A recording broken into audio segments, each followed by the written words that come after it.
University of গৌড়বঙ্গের সকল first semester ভাই বোনদের জানাবো আমাদের আরগুরু দর্শন ইউটিউব চ্যানেলে স্বাগতম। আশা করি তোমরা সকলেই ভালো আছো এবং কি সুস্থ আছো। তো আজকে আবার একটা নতুন তোমাদের জন্য সাজেশন ভিডিও নিয়ে হাজির হয়েছি। তো আজকের এই সাজেশন ভিডিওটি কাদের জন্য এবং কোন সাবজেক্টের উপর হতে চলেছে সেটা হয়তো তোমরা ভিডিওর টাইটেল এবং কি থাম্বনেল দেখেই বুঝে গেছো। তো যেসব ভাই বোনেরা ইউনিভার্সিটি অব গৌড়বঙ্গের আন্ডারে যেসব কলেজগুলো রয়েছে তোমরা সে সমস্ত কলেজগুলোতে ফার্স্ট সেমিস্টারে ভর্তি হয়েছো এবং তোমাদের এই কিছুদিনের মধ্যেই ফার্স্ট সেমিস্টারের এক্সাম হবে।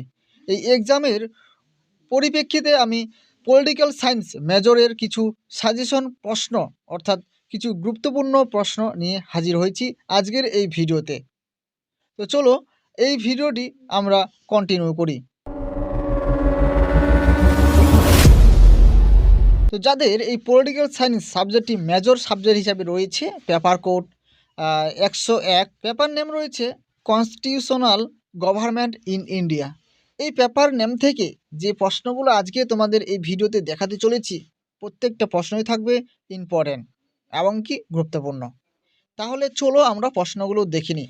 তার আগে তোমাদের এটাও জানা উচিত তোমাদের পরীক্ষার প্যাটার্ন কেমন থাকবে, মানে কত নম্বরের কয়টি প্রশ্ন থাকবে সেটাও কিন্তু তোমাদের এই ভিডিওতে বলে দেব। তো চলো প্রথমে দেখব বিভাগ ক থেকে। বিভাগ ক থেকে তোমাদের এখানে মডিউল হিসাবে থাকবে 4টি মডিউল থাকবে, যে প্রত্যেকটা মডিউল থেকে 2টি করে প্রশ্ন থাকবে, তার মধ্যে 1টি করে প্রশ্ন তোমাদের লিখতে হবে। তো তোমরা দেখতেই পাচ্ছ বিভাগ ক, এখানে রয়েছে নিচের যে কোনো 2টি প্রশ্নের উত্তর দাও। তো এখানে 2টি হবে না, এখানে 4টি প্রশ্নের উত্তর দিতে হবে। তোমাদের প্রশ্ন থাকবে মোট অথবা দিয়ে 8টি প্রশ্ন, মান থাকবে 10। তাহলে তোমাদের বিভাগ ক থেকে থাকছে অর্থাৎ 10 নম্বরের প্রশ্ন থাকছে 40 মার্কের। প্রথম প্রশ্নটি যেটা রয়েছে, ভারতের সংবিধান, মৌলিক অধিকার ও মৌলিক কর্তব্যগুলি আলোচনা করো। দ্বিতীয় প্রশ্নটি রয়েছে, ভারতীয় সংবিধানের উল্লেখিত বৈশিষ্ট্য ও প্রস্তাবনার তাৎপর্য ব্যাখ্যা করো। 3 নম্বর প্রশ্নটি রয়েছে, ভারতের সংবিধানের বর্ণিত সাম্যের অধিকারের প্রাকৃতি ও বিস্তৃতি আলোচনা করো। 4 নম্বর প্রশ্ন রয়েছে, ভারতের রাষ্ট্রপতি ও প্রধানমন্ত্রীর মধ্যে সম্পর্ক আলোচনা করো। 5 নম্বর প্রশ্ন রয়েছে, ভারতের প্রধানমন্ত্রীর ক্ষমতা ও পদমর্যাদা আলোচনা করো। 6 নম্বর প্রশ্ন রয়েছে, ভারতের মুখ্যমন্ত্রীর ক্ষমতা ও কার্যাবলী আলোচনা করো। 7 নম্বর প্রশ্ন রয়েছে, সুপ্রিম কোর্টের গঠন ও কার্যাবলী আলোচনা করো। এছাড়া তোমাদের 8 নম্বর প্রশ্ন রয়েছে, ভারতের কেন্দ্র ও রাজ্যের মধ্যে আইনগত সম্পর্ক আলোচনা করো। 9 নম্বর প্রশ্ন রয়েছে, ভারতের সংবিধান দ্বারা গ্যারান্টিযুক্ত স্বাধীনতার অধিকার প্রকৃতি এবং ব্যাপ্তির ব্যাখ্যা করো। 10 নম্বর প্রশ্নটি রয়েছে, ভারতবর্ষের প্রধান ধর্মনিরপেক্ষর গঠন ও একাত্মীয়া ব্যাখ্যা করো। 11 নম্বর প্রশ্ন রয়েছে, ভারতের সংবিধানের প্রস্তাবনায় সাংবিধানিক এবং রাজনীতির গুরুত্ব আলোচনা করো। তো এই ছিল তোমাদের এখানে 11টি প্রশ্ন, যার মধ্যে তোমরা 4টি প্রশ্ন কমন অনায়াসে পেয়ে যাবে। এছাড়াও তোমাদের খ বিভাগ থেকে থাকছে এমসিকিউ প্রশ্ন। তো এমসিকিউ প্রশ্নগুলো দেখার আগে তোমাদের একটি কথা বলবো, তোমরা যদি চ্যানেলটি নতুন হয়ে থাকো তাহলে অবশ্যই চ্যানেলটি সাবস্ক্রাইব করে পাশে থেকো। আর ভিডিওটি ভালো লাগলে অবশ্যই ভিডিওতে একটা লাইক করো এবং তোমরা কোন কলেজ থেকে এই ভিডিওটি দেখছো সেই কলেজের নাম কমেন্ট বক্সে কমেন্ট করে জানাও। এবার এখানে তোমাদের বিভাগ খ থেকে এখানেও রয়েছে নিচের যে কোনো 2টি প্রশ্নের উত্তর দাও। এখানে 2টি হবে না, এখানে মোট 5টি হবে। এখানে প্রশ্নের মান থাকবে 1, এখানে প্রশ্নের মান 5 থাকবে না, এখানে টাইপিংয়ের কারণে এরকম হয়েছে। তো এখানে তোমাদের আমি 5টি প্রশ্নের জায়গায় তোমাদের আমি এমসিকিউ প্রশ্ন 20টি দিব, যার মধ্যে তোমরা 5টি প্রশ্ন অনায়াসে কমন পেয়ে যাবে। প্রথম প্রশ্ন রয়েছে, ভারতের সংবিধান কবে গৃহীত হয়েছে? তোমরা উত্তর দেওয়া রয়েছে 26শে নভেম্বর 1949 সালে। দ্বিতীয় নম্বর প্রশ্নটি রয়েছে, ভারতীয় সংবিধানের অভিভাবক কাকে বলা হয়? রয়েছে সুপ্রিম কোর্টকে। তারপর রয়েছে, কোন ধারা অনুযায়ী ভারতের রাষ্ট্রপতি জাতীয় জরুরি অবস্থার জারি করতে পারে? রয়েছে উত্তর রয়েছে 352 নম্বর ধারায়। নেক্সট প্রশ্ন রয়েছে, সংবিধানের কোন অংশকে ভারতের ম্যাগনা কার্টা বলা হয়? রয়েছে মৌলিক অধিকারকে।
তো এই ছিল তোমাদের মোট 20টি প্রশ্ন এমসিকিউ।